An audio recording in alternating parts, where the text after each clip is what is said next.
When I was a kid, I wanted to be a spy. The midnight phone calls, the cool gadgets, the secret missions. But I grew up. I changed. And I'm living out those dreams on a slightly different path. Now, I'm a full-time digital storyteller, which means late nights wrapping up projects, an expensive video camera, and some non-disclosure agreements. And I got here by setting small goals that were clear, doable, and ambitious. I know things can seem a bit overwhelming when you're out of school. There are no more grades, and all of a sudden, people are talking about 5-year plans when it feels like you don't know what's happening in 5 weeks. But we got you. So today, your mission, should you choose to accept it, is to learn how to set achievable goals. I'm Evelyn from the internets, and this is Crash Course Business Soft Skills.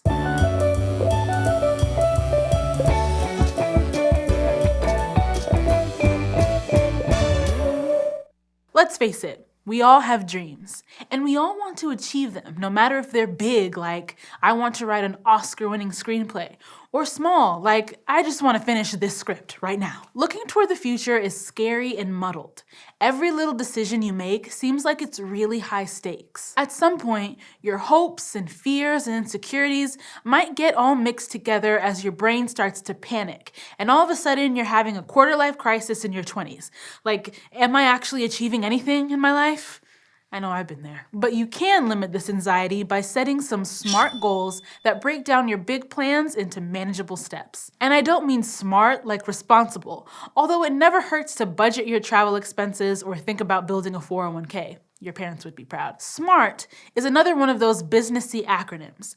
It stands for specific, measurable, ambitious, realistic, and timely. So first of all, your SMART goal should be specific, clear, and easy to understand. Do your best may be a great mantra or motivational poster, but it's too vague to be a helpful goal. Breaking down a big goal into smaller, specific action steps will let you see results, which will lower that "am I actually getting anywhere" type of anxiety. Second, you can't see results without knowing what they look like, which is why SMART goals should be measurable. If you're not measuring anything, how are you going to look back at everything you've accomplished? So make sure each step comes with numbers to help you see clear benchmarks. For example, instead of stop the bad guy and save the world, try complete 3 missions from M this month. Now, you might be tempted to set relatively easy, small goals so you can check them off and feel that craving we all have for instant gratification. But you should also be ambitious with your SMART goal. You'll work harder and your results will last longer if you're challenged, like you probably didn't pay attention in classes where you were bored. Then, you want to strike a balance between challenging and realistic SMART goals. Unless you're Tom Cruise, Mission Impossible really needs to be mission challenging yet probable. Goals that are too ambitious can be frustrating rather than motivating. You might be making gradual progress, but if you don't hit that super far out target, you might have a nagging feeling that you're a failure. And that can really weigh you down. It's kind of like being upset that you didn't lock up the bad guy forever and losing sight of the fact that you still thwarted his evil plan. If you want to push a little bit farther, you can set a stretch goal, but make sure there's a minimum where you're still happy. It's like Kickstarter for your brain. Like if you've spiffed up your secret underground base, your stretch goal may be to build yourself another jetpack. And finally, make sure your SMART goals are always timely.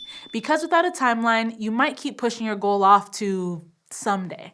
And when you get busy, someday never seems to come. If your big goals are complex, like run your own spy agency by age 25, you may need 3 to 4 sub-goals with smaller timelines, like stop Shigo 4 times this year, or partner with Wode to create a new gadget this month. And remember when we talked about under-promising and over-delivering? We all generally have a hard time understanding how long things are going to take.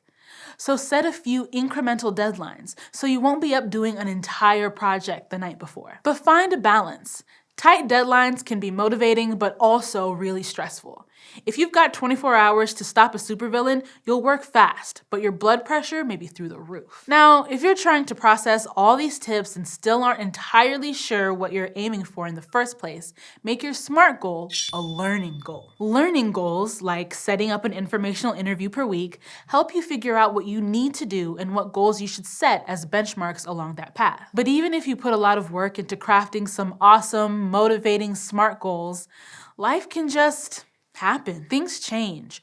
Your priorities might shift as you learn more about yourself, or you could have to deal with an unexpected setback like an injury or layoff, which can send anyone reeling. So if you feel you need to adjust your timeline or abandon a goal, it's not necessarily a failure, even though it might feel like one.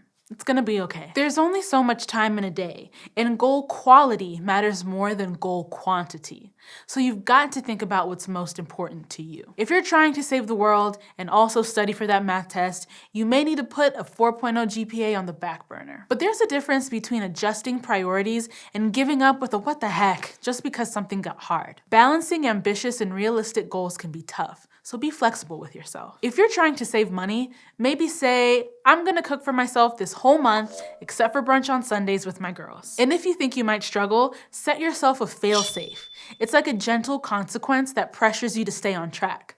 Like if you go out more than once, you have to buy everyone's mimosas. Goals and their fail-safes are powerful because a lot of times they're about personal growth, the stuff that intrinsically motivates you. But other times, goals have extrinsic rewards like money or fame or power. There's nothing wrong with doing a job for the cash. Private investigators can still bring in bad guys. But sometimes, extrinsic motivators can make people want to game the system. Not necessarily because they're bad people doing bad things, but because the incentive structure is wrong. To see what I mean, let's go to the thought bubble. Let's imagine you run a scrappy auto shop in the heart of Gotham City. With all those robberies and high-speed chases, your work was steady before a questionably dressed vigilante cleaned up the streets. Now, things are in a bit of a lull. So you set a goal for your auto mechanics to bring in $150 per hour. Your intent was good. But when you show up to work the next day, there's a really upset customer who thinks his Batmobile has spent way too much time in the shop. It turns out that this high-pressure goal led your mechanics to overcharge and do unnecessary work to raise their hourly sales. You hoped that your sales targets would increase their work quantity without affecting the quality. Instead, you rewarded them for increasing billable hours by keeping cars in the shop for too long, which is unethical. Essentially, in the words of business professors, you rewarded for A while hoping for B. To avoid falling into that trap, make sure your goal actually encourages the behaviors you want. Think about the worst behavior you could accidentally encourage and take precautions. To deter mechanics from doing unnecessary work, you could create a Why So Serious sales initiative and put customer satisfaction survey links at the bottom of every receipt. Or you could set a flat price for each kind of repair and monitor how long cars are in your shop with a detailed record system. And everyone likes appreciation, so giving them specific positive feedback for meeting goals in good ways can help keep your shop under control. Thanks, Thought Bubble. Smart goals aren't just for solo missions.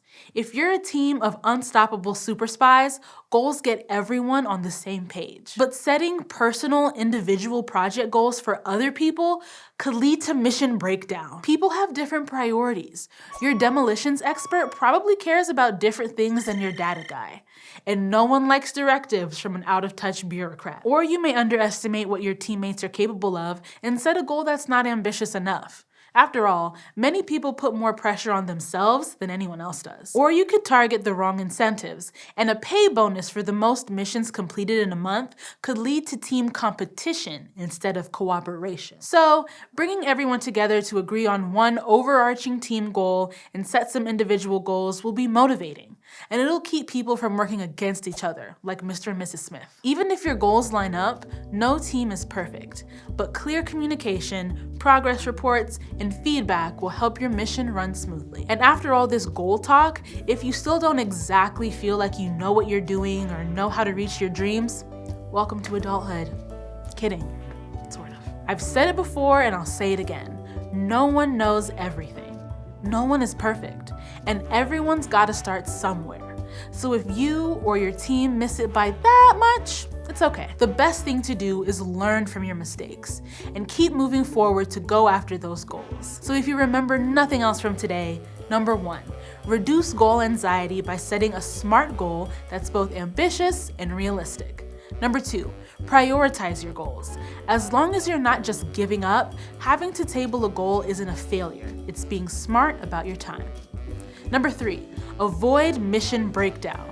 Work with your team to set group goals that consider everyone's priorities. And number 4, set the right metrics. Make sure your goal doesn't incentivize the wrong behavior and reward for A while hoping for B. Next time, we'll be talking about how to get better at time management, because we can all improve. I know you've said just one more episode at least once in your life. Crash Course Business is sponsored by Google, and it's made with the help of all these nice people, and Thought Cafe is our amazing animation team. Crash Course is a Complexly production.